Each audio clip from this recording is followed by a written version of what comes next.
കുട്ടികൾക്ക് സ്കൂളിൽ കൊടുത്തുവിടാൻ വെറും 10 മിനിറ്റിനുള്ളിൽ തയ്യാറാക്കിയെടുക്കാൻ പറ്റുന്ന ഒന്നാണ് ഇന്നത്തെ വീഡിയോ. ഇതിനു വേണ്ടിയിട്ട് ഒരു മുട്ട വേണം. മുട്ടയിലേക്ക് കുറച്ച് പാൽ, 1 ടേബിൾ സ്പൂൺ പാലും അല്പം ഉപ്പും ഒഴിച്ചിട്ട് നന്നായിട്ടൊന്ന് ബീറ്റ് ചെയ്യണം. കൂടുതൽ വേണമെങ്കിൽ കൂടുതൽ മുട്ട എടുക്കാം, അളവ് കൂടുതൽ വേണമെന്നുണ്ടെങ്കിൽ. ഇത് വളരെ കുറച്ച് ഒരാൾക്കുള്ളതേ ഉണ്ടാവത്തുള്ളൂ. അപ്പോൾ ഇനി ഇതിലേക്ക് ആ മുട്ട നമ്മൾ ബീറ്റ് ചെയ്തത് ചേർത്ത് കൊടുക്കാം. എന്നിട്ട് ഇതിലേക്ക് കുറച്ച് കുരുമുളക് പൊടി വിതറി കൊടുക്കാം.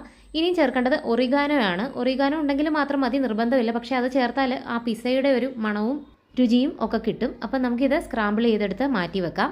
അങ്ങനെ പെട്ടെന്ന് 5 മിനിറ്റിനുള്ളിൽ ഒരു കൂട്ടാൻ തയ്യാറായി. ഈ സ്ക്രാമ്പിൾഡ് എഗ്ഗിൻ്റെ കൂടെ നല്ലൊരു കോമ്പിനേഷനാണ് പൂരി. പൂരിക്കുള്ള മാവ് കുഴയ്ക്കുമ്പോഴും ഈ മാവിലേക്ക് കുറച്ച് ക്യാരറ്റോ ബീട്രൂട്ടോ അങ്ങനെ എന്തെങ്കിലുമൊക്കെ ഗ്രേറ്റ് ചെയ്ത് ചേർത്ത് കഴിഞ്ഞാൽ ഒന്നുകൂടി നല്ലതാണ്. അങ്ങനെ പൂരിയും എളുപ്പത്തിൽ വറുത്തെടുക്കാം. തലേദിവസം തന്നെ കുഴച്ച് വെക്കുകയാണെന്നുണ്ടെങ്കിൽ രാവിലെ വലിയ ജോലിയൊന്നുമില്ല, ഒന്ന് വറുത്തെടുത്താൽ മാത്രം മതി. അങ്ങനെ 10 മിനിറ്റിനുള്ളിൽ തന്നെ നമുക്ക് പൂരിയും റെഡിയാക്കാം, സ്ക്രാമ്പിൾഡ് എഗ്ഗും റെഡിയാക്കാം. അത് ലഞ്ച് ബോക്സിൽ വെച്ച് കൊടുത്താൽ മതി.